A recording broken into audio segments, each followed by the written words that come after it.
Hello, everybody, and welcome to our monthly social media Q&A. My name's Lucy Hall, and this is Ravi Shukle, Country Manager for Agora Pulse, and also Social Media Marketer Extraordinaire. Hi, Ravi. How are you doing? Hey, Lucy. Good to meet you and dive into another one of these chats. I know Instagram is such a hot topic, so I'm sure we're going to get a lot of questions on this one. Yeah, absolutely. So we've covered a lot over the last few months. You can look at the web page on Digital Women to watch all of the videos back, and you can look on Agora Pulse's channel and Digital Women's channel as well and have a look at those videos.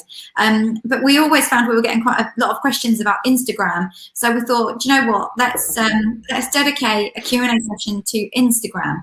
So we're here to answer, especially Ravi, who's our expert, is here to answer your Instagram related questions. So whatever that might be, it might be about, you know, the latest features and that kind of thing, or how to use Instagram to market your business, or to use Instagram to market your clients' businesses and that kind of thing as well.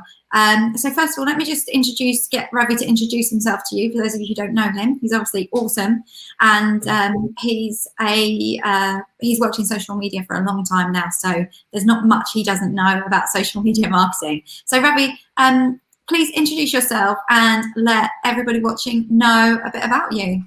Yeah, sure. So for those that haven't tuned into our previous series, we do these every month on a topic around social media marketing. And my background is I've been working in social media for over 10 years now, starting from a community manager position all the way through to head of social, working for agencies and in-house. And today I'm the country manager for Agora Pulse UK, and we look after all the marketing for Agora Pulse here in the UK. And for those wondering, well, what is Agora Pulse? We're simply a social media software which helps you manage all your social media channels in one easy place. And I'm obviously joined with Lucy today, and we talk every month on a different topic around social media marketing, and obviously super excited to dive into Instagram in particular today. So I'm very geeky around social. It's what I've been doing for a very long time. I've made all the mistakes. I've done all the posts. So I'm happy to share those experiences with everyone today. Brilliant. Thank you so much, Ravi. Well, do you know what? I think we do have a few people here watching and lurking, but not asking any questions yet. So I think I'm just going to bite the bullet and crack on and ask the first question, if that's all right. Yeah, sure. So, Ravi, what do you think? Do you think Instagram is a good place to market every single business, or is it just for particular types of businesses like those that sell products, for example? Yeah, that's a really good question. I think the $1 million question that most businesses ask is like, where should they start off on social media? Like, what's the best social channels? Instagram, I would say, has the most diverse range of content that you can share on one platform. Like if you think about Twitter, you've obviously got character limit there.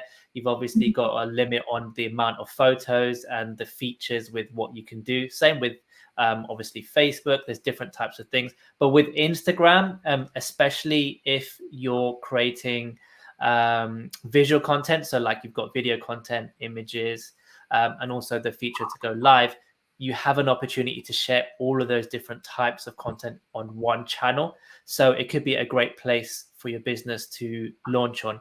Now, I will say something a bit random and a bit out there. Like it used to be the fact that businesses used to think like, if you want a more professional look and feel, you have to go to LinkedIn. If you want to network, then you have to go to Twitter. I think with something like Instagram, you could actually meet all of those needs and have a presence on there. And it's not just for the younger generation to share TikTok style videos or whatever it is. It can fit loads of different business purposes. So if you're not on there, and especially if you haven't got a huge budget to begin with, it could be a great way to leverage your brand and speak to your customers to launch on somewhere like Instagram.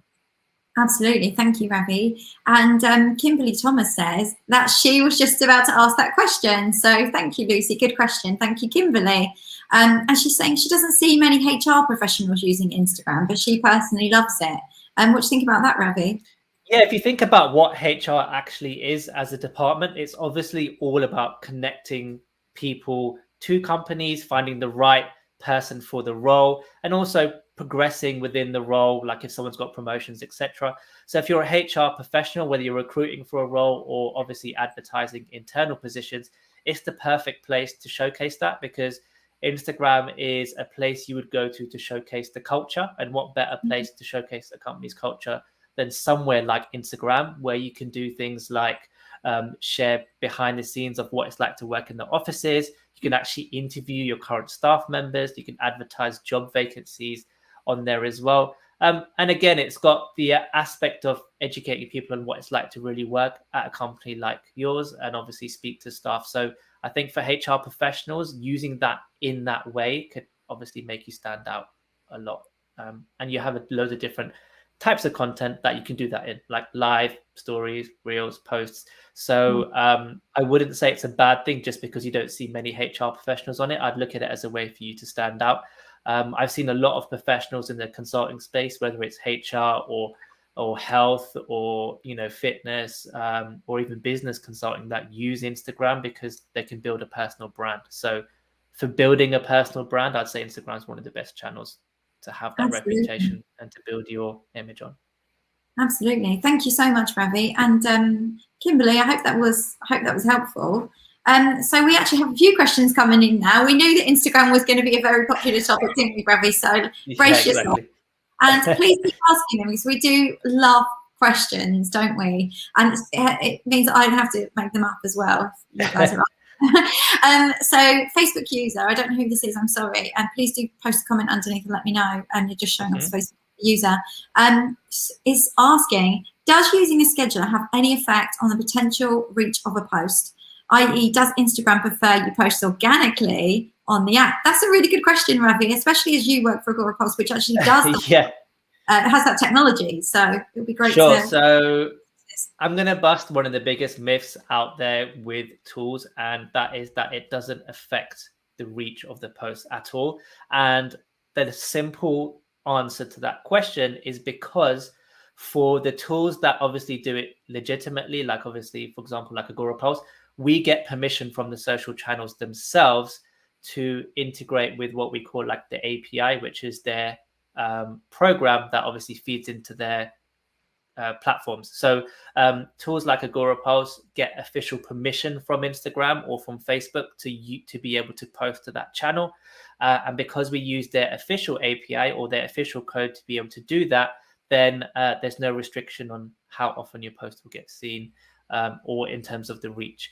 Things that affect the reach directly are going to be things like the time of day you post, the right hashtags in your content. And obviously, if you tag other people and collaborate with them, it's going to help increase exposure for your story or for your post. But using a third-party tool is not going to negatively impact that at all. If anything, it's probably another topic that we may cover later on today. But obviously, things like Instagram shadow banning people and things like that do happen. And that's usually because you're not authentic with your posts, or you're not using the right hashtags, or you're just trying to game the algorithm, and then obviously your post will get shown to less people. But from a tool's point of view, the ones that have got permission to officially post to those platforms, you shouldn't see any reduction in reach. Absolutely. So that is a myth debunked. Thank you so much, Ravi. Also, the convenience of scheduling content just makes up for any loss of, like even a small loss of reach if it did happen anyway, because it just means that you can post more content, which eventually means you'll reach more people anyway. So thank you, Facebook user. I'm sorry I don't know who you are. Please do comment and let us know. I hope that answered your question well. So up next is another Facebook user. There's something in your settings that you can change so that your name shows up on here if you want it to. It's a privacy thing. But Facebook user says, how should the content between stories and reels be different, and should one be prioritized? What a great question. Yeah, that's a brilliant question. On. Yeah, absolutely. So the content between reels and stories is slightly different because with stories, there's so much additional stuff that's built into creating a story which you can include on there. And what I mean by that is obviously hashtags. You've got loads of sticker options on there as well for locations. You've got to tag other people where you can mention them officially. You can obviously add background music and GIFs and all that kind of stuff. So those things are what make a story unique. In terms of a reel, that's more like a short, sharp video piece of content which you can upload separately. The difference between the two is if someone tags you in a story and you share it on your post, the individual will have to click into the post to view the full thing. Whereas a reel, if it's like a video reel that you've created and then you share it to your stories, the reel actually plays fully within the story. There is no need to like re-upload it or whatever. So the benefits of reels are they can help exposure if you're creating video content, because you can showcase the whole video within the story itself. So if you've got something to say that's very video focused, I would look at focusing it on reels because it's a more fun way to get the message out in a short clip. If it's something more collaborative that you want to shout out about, then obviously stories have the benefit of adding images, captions, stickers, GIFs, and it just makes the actual piece more exciting and helps it to stand out. So again, they both have their places, but the main difference being reels would be more focused around video content, whereas stories can actually feature text, images, and video all in a mix, or even GIFs. Whereas if you're more video focused, I'd look at using reels first as well. Absolutely. Thank you, Ravi. Thank you, Facebook user. I hope that answered your question well. So now we have Sharon Garner, who's commenting from LinkedIn. And it's quite a long question, so I'll just read it out if that's okay. So yeah, I'm just as well. Thanks, Ravi. And she's just saying, I'm just coming back to Insta for a client after a year off, and they're focused on making the feed a catalogue for their services, glossy, high quality images. Is there any value in the feed alone? I feel they will need to accept they need to chill a little and engage with stories, reels, and IGTV to bring real value now. Thank you, Sharon. Over to you, Ravi. So yes, there is value in the feed because the nature of Instagram is that you scroll through your feed. So having beautiful, professional images, like you said, glossy and high images, is always going to stop people scrolling. The main benefit of doing it in the feed compared to stories is if your business, I mean, I'm guessing you mentioned the word catalog there for their services. So you can obviously create shoppable images and clickable images on Instagram. So if you've combined your Facebook page to your store where you're selling specific products, for example, then you could have the option to add a shoppable tag to your image. So I'm totally making this up, but if it was like clothing, for example, you could have the option. So when people click the image on Instagram, it's tagged with the retail price and they can obviously go directly to your store. That only happens if you've set up your store officially from Facebook. It allows you to obviously then link it in through to Instagram. The high quality images play another role because if it's a dynamic product where people need to see different views of it or there's different features of it, you can obviously use something like the carousels to scroll through and to see different views of the product. So I'd still say that the feed is very important. The stories make it a little bit more exciting. So you want a balance. So you don't want to have 100% of your content within just the posts. You can use stories to tease those product launches. You can have a live countdown. You can obviously tag other ambassadors or influencers that you work with to shout out about the product. And obviously you have the ability to use hashtags and do live videos to share the real look and feel of your product or service alongside the kind of glossy post. So definitely still do the glossy post because it's what's going to make your brand stand out if you've got that kind of high quality imagery. But if it's like if you can tie it to an e-commerce store, you can make it shoppable, which means you can directly sell through those posts. But I would say there's always needs to mix it up with stories as well, because people don't always like to, they may miss the post in the feed because you don't obviously see 100% of all the pages you follow, which is why the stories and the reels are going to help to grab their attention again and just say, hey guys, did you realize that we've just launched this service, this product, or this feature? Go over to our account to kind of check it out that way. And I know Instagram are clamping down on people or the feature to share your story to your post to a story when, you know, people are like, click here to see the post.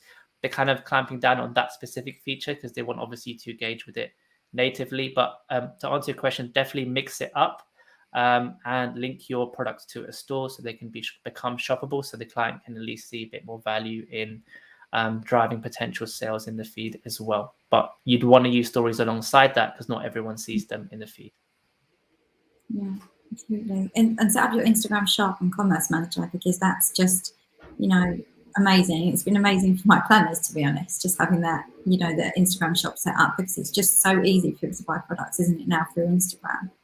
Exactly. One simple tag, the price comes up, it goes straight to the product page, and you're more likely to make sales from something like that as well, because it's just an easier way for people to find your products and to obviously learn about them or even buy them directly from you. Absolutely. Thank you so much. I hope that was helpful for you, Sharon. And if you know, like if you have any more questions off the back of that, please just type it in the comments box, because Ravi's here. We're here for little bit longer, so it's all good. And Sally O'Sullivan has a question. She wants to know, how much does it cost to get support to grow online? And where do you find professionals to work with for Instagram and growing? Oh, and growing. Yeah, so... Sorry, I didn't pronounce that right, but yeah. Yeah, don't worry. I think this is a couple of questions roll into one. So how much does it cost to get support to grow online? I'm assuming you mean work with a social media manager to help grow your account. Now, every social media manager is different, and it also comes down to what you want support with. So the easiest way to break that down for everyone listening today would be, if you're a business and you want social media support, identify what type of support you need. And that's usually broken down into these 3 areas, which I'm going to share with you now. First is strategy. So are you a bit lost on what you want to share and where you want to share it and who you want to target? So you can then reach out to a social media manager to help build a strategy for you. And we've done a whole talk around strategy, but essentially your strategy should identify where you should be posting, the type of content you want to post, and obviously how what you post is going to help achieve your business goals. That's all going to be under the service of a social media strategy. Next is social media management. So you know what you want to do with your posts. You just don't have the skills or the resources to post on a regular basis on your channels. You can pay a social media manager to create your content and schedule and post it for you on a monthly basis. Again, that's a separate fee. And that would obviously help make sure that you have posts going out on a regular basis. And then thirdly, you would pay for social media advertising. So this is someone to fully set up your ads, to run the promotion of your posts or your products or your competitions, and they can do that for you. Now, I know the last question is, where do you find them to work with them? You can use freelancing websites. You have Fiverr.com, Fiverr.com. You have Upwork, which is just work.com. And people usually advertise themselves as professionals. And what you would do on Upwork is you would create a project saying, I'm looking for someone to manage my social media marketing for me. I need them for this amount of hours. The client usually then, or in your case, you would then have your budget there as well. And then once you post a job, loads of social media managers can come in and apply. And again, it's going to allow you to get a lot of applications and sift through the types of people you want to work with. And Fiverr is the opposite. People then obviously advertise their services in terms of, I can create a social media strategy for you. They have a single cost for that. You can then click on that to work with them directly. Or you could actually look for a social media manager, as Fiverr also has options for people that manage your social media accounts on a monthly basis. So use Fiverr to find one-off projects like strategies or consulting, and then Upwork is for actually a job posting if you're looking to bring someone more full-time. And don't forget also, Digital Women Community. We've got almost 8,000 people in our Facebook group, and members have got a smaller group as well. And there's so many like skilled professionals in there who work in social media. It's unbelievable. So if you do need help, do a shout out in there, and just make sure you put your budget on, or you know, and let people know what you're looking for. And I'm sure you'll get some great people to talk to work with. I know that a lot of people have been able to find you know, partners to work with through the group. So and it's, you know, it's quite relatively free, and you know, it's kind of like a trusted environment as well. Exactly. I would definitely use groups like Digital Women where you know there's professionals that have got the skills you need. So you can just drop a comment in there, or you can just use your personal LinkedIn and say, guys, I'm looking for a social media manager. Or you could even put it out onto Facebook groups or your personal LinkedIn profile or those job boards that I mentioned. Brilliant. Thank you so much, Ravi. Thank you, Sally Ann. All the way from Galway, I think. Yeah, definitely. I hope you're doing well, Sally Ann.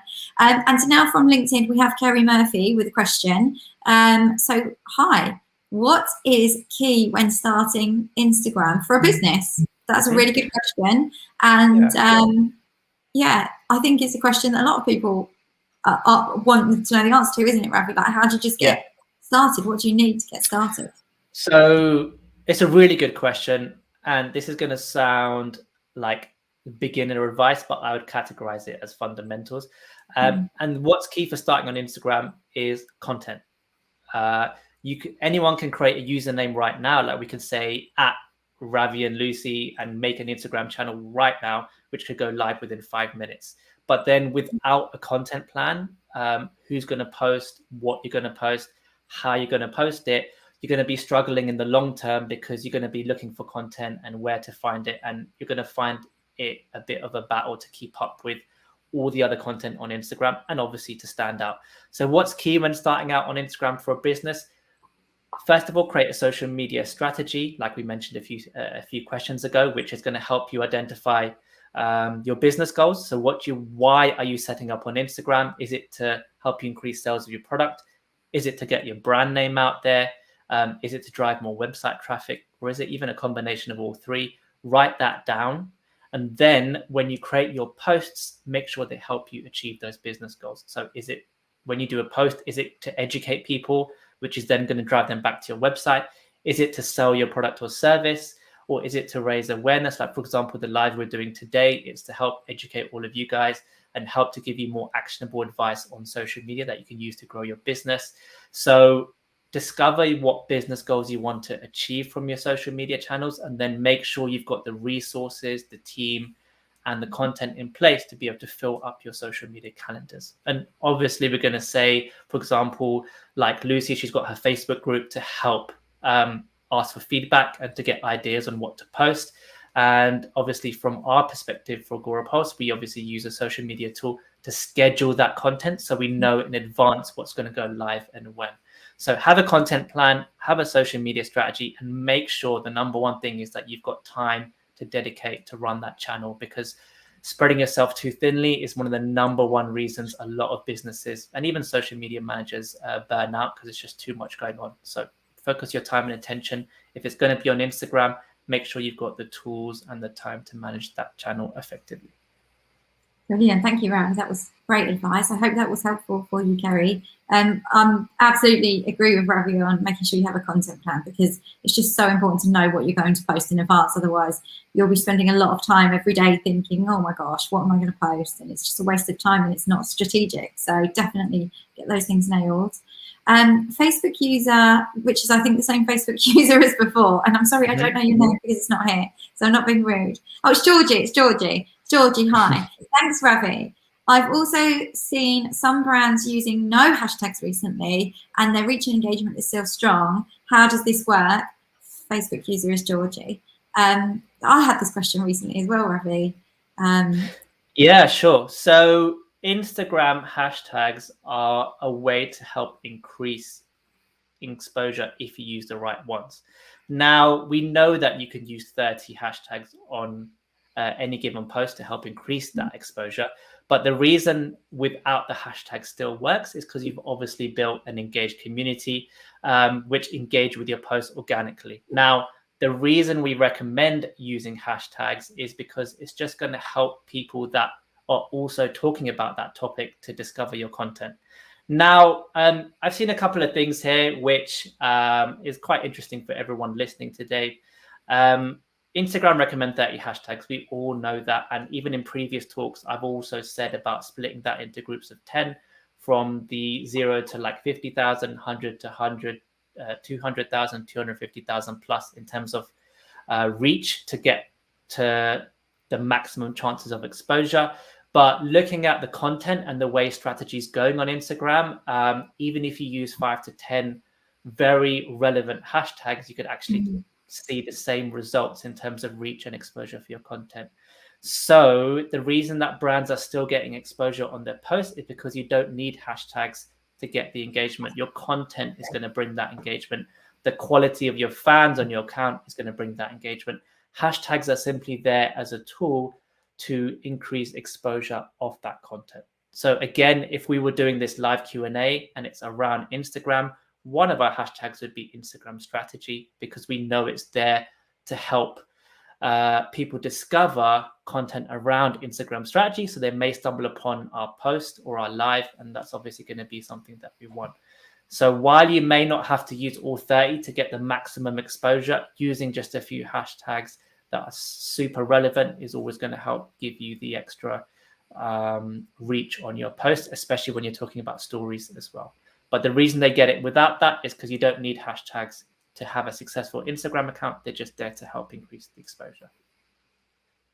Absolutely. I hope that was helpful, Georgie. So over to, we've got Kirsty who's asked a question now. Do you think it's important to visually have a good Instagram layout, e.g. photos, type, vectors? Thanks, Kirsty. Yes, this is a really good question. And another, I guess, myth-busting thing I'm going to say is a lot of people that run their Instagram accounts can get caught into having a very pretty looking grid. And 100% you need to have good branding. And what I mean by that is, for example, like Digital Women, you've got the purples in there. You know that if you see the purples and the greens and these kind of colors, you know it's Digital Women because you're associated with those colors, right? So branding is definitely important. Having the exact layout to make your grid look all pretty, like I've seen the people or businesses try and make all the grid pieces turn into one bigger image. You don't need to do that because that's kind of, I'd say, unnecessary. But what you do need to do is have a consistent look and feel for your account. And how you do that with your layout is making sure you use the right colors, because it's hard for you to have the same branding on a single photo than it is going to be for a carousel, than it is going to be for a video. It's impossible to use exact colors because it all work differently. But if you use the right branding, like if you're using purple or greens or reds, and that is your logo or your branding, having those colors stand out in all of those posts is going to be key. So you don't want to overthink it and make all the colors relevant for every single post. Just make your branding consistent by using the same colors, as that's what's associated with your brand. And we've seen that from big brands like Virgin will be all red, or Coca-Cola or Pepsi will be red and white and blue. You just want to make sure your key branding colors are consistent on all your social accounts and not just Instagram.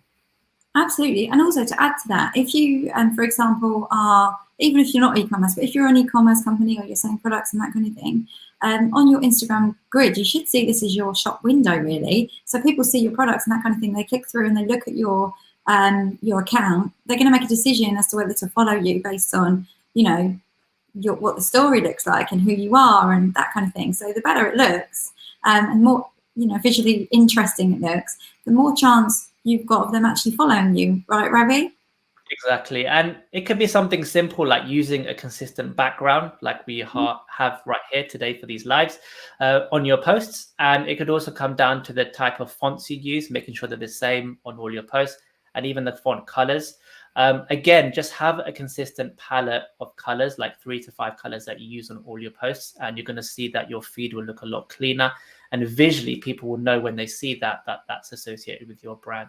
So the dream for everyone listening today will be for a customer to be like, to see an orange and be like, straight away they know who that belongs to, or to see a purple and be like, hey, that's Digital Women, and they just know straight away that combination of text and colors belongs to that brand. And that's what we want for you. So to achieve that, you want to keep your colors, fonts, and layout consistent. Absolutely. Thank you so much, Ravi. And thank you, Kirsty, for the fantastic question. So we have another question from Facebook user. This is Joe. So the second Facebook user question is Joe. Hi, Joe. Another question. What are your top 3 tips to boost engagement? What a great question, Joe. Thank you. Over to you, Ravi. Brilliant question. 3 takeaways everyone listening today can do right now to increase engagement. First of all, always mention other people you collaborate with. It sounds obvious, but if I was to just type Lucy instead of @LucyHall, there's a big difference. First of all, she doesn't see the first post because it's not officially tagging her. Obviously, she follows me, so she may see it. But tag people or brands that are featured in your content. That's going to increase exposure. Secondly, ask a question. Like you could, the most common thing I see on Instagram, which works really well, is the Instagram poll feature. So, for example, most people listening probably from the UK, we had a crazy heat wave. You could have just asked a question like, are you working indoors or outdoors today because it's so hot? You can set that up on Instagram, and it's just a simple sticker for the poll. People can press the heat emoji or the cold emoji. It's engagement. It's people getting into the habit of interacting with you. It doesn't always need to be a save or a comment or a heart. It can be a poll. It can be a question. And you'd find that a lot of people like answering these questions because it's lighthearted. And again, a quick tip to you to increase that exposure is to use the polls. And the other thing is, I would look at the most underrated one is I would obviously look at using like location stickers or to ask an actual question, which is not a poll, but to ask an open-ended question. So if you were going to do a post about your product, always end with an open-ended question. And it could be, for example, what colors they prefer. It could be, if it's a business question, it could be what tips would you apply for your business today? And for example, if we were turning this into an Instagram post, the first question I would ask is, what Instagram tip are you going to actually test out first for your business? Leave a comment below. Or who are the top 3 Instagram accounts you like to follow when it comes to fashion, fitness, or business? Leave a comment below. So ask an open-ended question, use the poll feature if it's like stories. And in terms of increasing engagement, create a post which allows people to give an answer to a particular option. So it could be what do you prefer, A or B? What do you think of my product or service? Again, if all of this is in your post, it encourages people to leave a comment and to answer a question because you're valuing their feedback. That's the key takeaway. Ask your community for feedback, and that's the number one way to increase engagement. And if you're doing it via stories, use the polls, use the stickers, as it's an easy way for someone to just tap one answer to give you their feedback. And you can feature the story polls in another story so people can see the results of the poll. So again, it's a way for them to feel like they've been listened to because they can actually see what the majority of your followers also think. Yeah, absolutely. I think stories are so underrated for engagement because I think the public don't necessarily see the amount of engagement you're getting on your posts. It's just you or the brand that actually sees it. And I think doing Q&As and that kind of things, I think they're fantastic. You know, when you say ask me anything and you can answer people's questions in real time and that kind of thing. I mean, it's so engaging. It's like probably I'd say one of the best places that you can actually start to engage with people properly, like on a real one-to-one level, even in mass, you know. I think it's really, really great. Yeah, exactly. And probably lastly, actually, one other underrated way is replying to comments. Like, even if someone just puts a heart emoji or says, oh, I love this post, leaving that unanswered is leaving engagement on the table, so to speak. So always reply to all your fans and followers because that's a way to bring them back to the page, which obviously boosts engagement because more people are talking about your particular content. So whether it's YouTube, whether it's any social network, and in this instance, Instagram, make sure you reply to the stories or the DMs or the comments as soon as they come in. And if you want to keep track of that, you can use a tool. Otherwise, you're just going to have to open your Instagram app and click the heart emoji and see what people have said and reply that way. Yeah, absolutely. That's such great advice, actually, Ravi. So thank you. And Joe, I hope that answers your question well as well. So Sharon just says, brilliant. Thanks for such a comprehensive response, which it was, Ravi. So thank you. And Sue is asking, do you think services will be available to add to your shop scenario in the future? Yeah, that's a really good question. I think, for example, obviously we know Facebook and Instagram, so they're leveraging things like paid Facebook groups, subscriptions. There's even rumors about Twitter doing something similar with a subscription service for businesses. So they're definitely moving into that service model. Whether you're going to be able to add that in a shop scenario would be quite difficult for them to track. But what I do see coming in the future is membership models. So when we talk about services, I do see Instagram looking at launching something like a paid membership service via their platform where you could actually pay businesses to use their services. So for example, phone contractors or anyone that has a monthly service charge, you should be able to do that directly from your feed. But for now, it's going to be about leveraging your Instagram bio, which we haven't actually talked about today, funnily enough, even though there's only one link in there. So using a tool like Linktree or Shoreby, or even creating a landing page yourself where people can find all your posts is going to be the #1 way to drive traffic to multiple different sources, because obviously having one link does limit you in terms of what you can promote, send people to, if you've got less than 10,000 followers. Yeah, and also don't forget that although, you know, on your bio, you do have the buttons. So if you have a shop, people can view the shop. But don't forget the call to action is different depending on type of business. So for service-based businesses, people can book appointments and things like that, which you can set up as well through your business suite, or you can actually set it up directly in Instagram as well. So, and you can also, there's also service stickers and that kind of thing. So services are catered for, but just in a different way. So if you are doing power hours, one-to-one, things like that, there is, you know, there is that kind of service scheduling available. You just can't exchange funds that way. So you might want to use a third party like Ravi was talking about. But I do think actually, Ravi, this kind of thing will come available in the near future. Something like this, maybe it will be, you know, like you can put your services onto a Facebook page.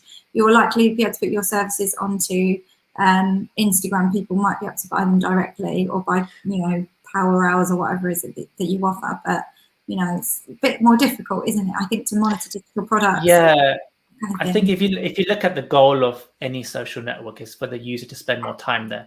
So Instagram, I can imagine, will launch a services-based product, because what they'll end up doing is, hey, I booked a call with Lucy. Now the call has to be via Instagram, and we know they've got the calling and video calling feature. We'll do everything all within the app, and they will even process the payment there, because Facebook have got Facebook payments anyway. So they'll probably launch all of that into a business suite where you can manage everything without ever leaving the app, which means we spend more time on the network, which probably means, if we're being honest, guys, that you're going to probably see more ads pop into places that you're not used to. I know like Reels and stories and stuff are slowly, people are getting used to it, but there is going to be more ads in the future. But they need more of our attention to actually see those coming. So fingers crossed, I think that probably will happen sooner than we think. Absolutely, I think so. Sue, I hope that answers your question okay. But it is exciting to see all of the new things that come out literally all the time, Ravi, isn't it? It is really, really exciting. Sally Ann O'Sullivan says, thank you so much. You're welcome, Sally Ann. Paul McCaw says, afternoon. Afternoon, Paul. Paul says, has iPhone nuking of tracking on Facebook ruined Instagram advertising, given Facebook own Instagram? Good question. Paul, over to you, Ravi. I guess this is the iOS update, right? It's meant that the consumer, well, iPhone users in this case, have the control of saying no, right? Like, we don't want our data to be shown, which means from a business perspective, we've now just can't reach that whole chunk of people because we don't know anything about them because the data is kept private. Has it had an effect? Yes. Has it ruined Instagram advertising? Definitely not. Because a lot of people do want to see personalized ads and content. A lot of people do shopping that way, where they are more than happy to be seen stuff and referred stuff based on their interests, and also retargeting. So you can still use a lot of options. Obviously, in terms of how effective those ads are, really depends on the type of advertising you're doing. But there's always ways around it. So like retargeting ads, lookalike audiences, all of those types of ads are still going to be key ways you can drive traffic, especially using Instagram. And obviously, with regards to Instagram ads, you can do the in-feed or story ads. So I'd say definitely test those out for your business, but I'd be lying if I said there wasn't an impact on that. You're just going to have to see how it impacts the exact audience that you want to target. So it's very niche specific. So whether it's business professionals or fashion or food, all of those industries are going to be affected slightly differently, but I'd still say you can get good results, especially lead generation from using these type of ads on Instagram.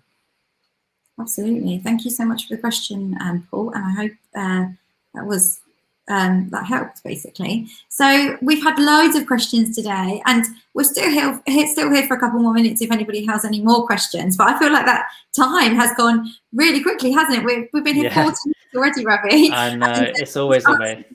Yeah, really. We knew that Instagram would be a popular topic, didn't we? It's just one of those amazing social networks that just keeps on like growing and changing and adding new features and that kind of thing. And I just think, you know, stories has been the best thing that they've done so far. I know that, and obviously Commerce Manager and being able to have shops for shops, but in terms of just engagement and everything, I love them, and I just can't wait to see what's coming next. But what do you think? So I'd love to know if you've got any predictions, Ravi, on Instagram. What do you think is coming next? Yeah, I think, well, first of all, stories is like the number one thing, even for me, even on a personal level, as opposed to business. Because if you're bored of a story, you literally can swipe the whole thing. Yeah. And I know people do like 50 stories a day. So if you haven't got the patience for that, you can be like, swipe it off and it's done.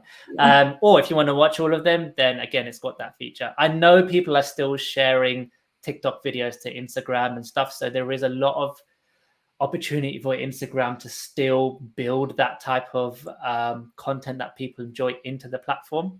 But I think for now, the future for Instagram, especially for businesses, is just going to be having more business-led features within the tool. So right now, you obviously have the buttons you can have underneath your profile. It obviously links to your Facebook account. But in terms of what you can do as a business, it's still the tip of the iceberg. Is there going to be an opportunity to have some kind of CRM within your business tool so you can segment the people that DM you or message you? Is it going to be a way to easily contact those people, send out messages to your followers separately? Like, there's loads of business suite tools which I think they could or are planning to release, which I would love to see moving forward. But right now, I think what they've done is they want the business profile to feel as close as to a personal profile as possible, so you don't feel kind of alienated with that. So that's the way they're going. But I think there's a lot more scope to talk to your customers, like private rooms, live chats, Q&As. I think they're just hitting the tip of the iceberg with the business style things we can do. Like even our live today, they've got a long way to go before they can make it seamless so people can join a live Q&A side by side. And even the chats, they scroll so quickly. Like, is there going to be a chat room feature where you can actually view the questions without having to scroll? Loads of things like that I think they'll look to improve on in the next coming months as well. Do you know what? I'd love it if we could also stream this into, Instagram Live as well, because I just feel like it would open another, a whole nother audience, wouldn't it? But you can't do that kind of thing at the moment, can you? Exactly. So this is what I mean. With their API, there's only certain access they're allowing. And obviously Instagram has its own live with the up and down and that kind of engagement, but it's very difficult to see comments. It's like they haven't made it easy. So as long as they work on that, I think the future trends will be having a lot more one-to-one or immersive conversations with your customers need to happen directly via Instagram rather than like their chat or scrolling through the comments or leaving heart emojis on lives. There must be an easier way for customers to talk to other businesses. Absolutely. So, Ravi, your top 3, because 3 is the magic number, I think. Yeah, of course. Instagram takeaways for today. Top 3 takeaways: have a content plan so you can know when you're posting and what you want to post, because posting freestyle it might be fine in the beginning, but you'll find it'll take a lot of your time, because just to post one post or carousel could be an hour worth of research. So you don't want to be doing that every day. So planning ahead will save you all of that time. Secondly, don't underestimate the power of stories, but not just stories. Use all the stickers that are available to you. Use a mention sticker, use a location sticker, even include two to three hashtags which are relevant, which are going to help people find your content. But collaborating on stories is another huge one. And thirdly, you don't need to have large followings to get large engagement. You can start getting that engagement by doing the things that we mentioned in the Q&A, by asking open-ended questions, involving your community, featuring them, what we call user-generated content. I would say use the feed. So the top 3 would be use a user-generated content, so ask questions, have a content strategy in place, obviously, and make sure you have that plan in place so you know what you're posting and when you're posting it. So doing those 3 and making sure you're using all the stickers on the stories is going to help your feed be a lot more exciting and help you to drive that growth that you're looking for. And this is all organic, by the way. We haven't even touched into paid yet, which we may do for another session, but these are all tips you can apply to your stories, to your reels, and to your posts that are going to help you guys get to the next level in terms of your engagement and driving that all important website traffic back to your page or sales. Absolutely. Thank you so much, Ravi. And thank you everybody who's asked questions today. And we haven't done an advertising, have we? No, not yet. So I think that's coming next. It's got to be coming next, hasn't it? A paid social advertising Q&A next time, maybe. Yeah, definitely. We can probably ask in a Digital Women group. So for those listening, head over to the Facebook group and we can do a little poll there. And if the budget comes up as top, then we'll definitely feature that next week. Yeah, absolutely. Next month, I should say. Next month. Yeah, we can't be doing this every week, Ravi. It would be exhausting, wouldn't it? Although, you know, it could be good. But so thank you so much, Sue. Sue's saying thank you. That Facebook user says thank you both. And somebody else says thank you, really interesting as well. So thanks everybody for asking your questions. You can find Ravi. Where can people go to find you, Ravi? Yeah, sure. So as I mentioned, well, if it's on Twitter, just at Ravi Shukle, you can find me there on YouTube as well and Instagram. But as you know, I work for Agorapulse and we've just launched our Instagram channel. So simply search for at Agorapulse UK IRL. You'll see it on the screen now. We've got a brand new Instagram page. It's going to be filled with social media content. So especially if your businesses and if you enjoyed today's session, there's way more strategies and tips that we share on a daily and weekly basis. So head over there, give us a follow, and you won't regret it. And yeah, and like we said, if you have any questions, jump into Digital Women Facebook group and we're more than happy to feature any topics that you guys would like to hear from in our next session. Absolutely. And please don't forget to, you know, check out the tool Agorapulse and give it a try. And you get a month free, I think, by using the link that Sam will drop into the comments afterwards anyway. Yes. Which help you with all of your scheduling, social media scheduling and much more. There's your code for your free month. And don't forget to follow Digital Women as well. So on LinkedIn as Digital Women, you can probably see us tagged below, or as like this, Digital Women on Twitter, Instagram, Facebook, where we're just replacing the L with a 1 basically. And come and follow us and follow Ravi on Instagram as well. Ravi Shukle, is that right?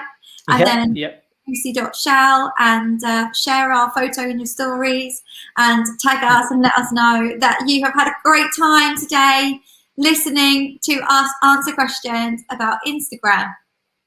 Anything else you want to add before we go, Ravi? No, that sounds good. Like I said, we do this for you every single month. One thing we didn't mention is Lucy's kindly created a landing page for you, everyone, which has all of our talks. So if you've missed the previous 10 plus or talks that we've done, you can find them all in one place, which I'm sure she'll share with you in the group as well, which is over there on the URL, digitalwomen.live. So check that out because you can go back and listen to any of these, and there will be a recording of today's session uploaded as well. So you guys can go back and comment and take notes from any of our previous sessions. Absolutely. Thank you so much, Ravi, for joining us, and thank you everybody else for joining us. We will catch up with you next month or every day on social media. Thanks, guys. Bye.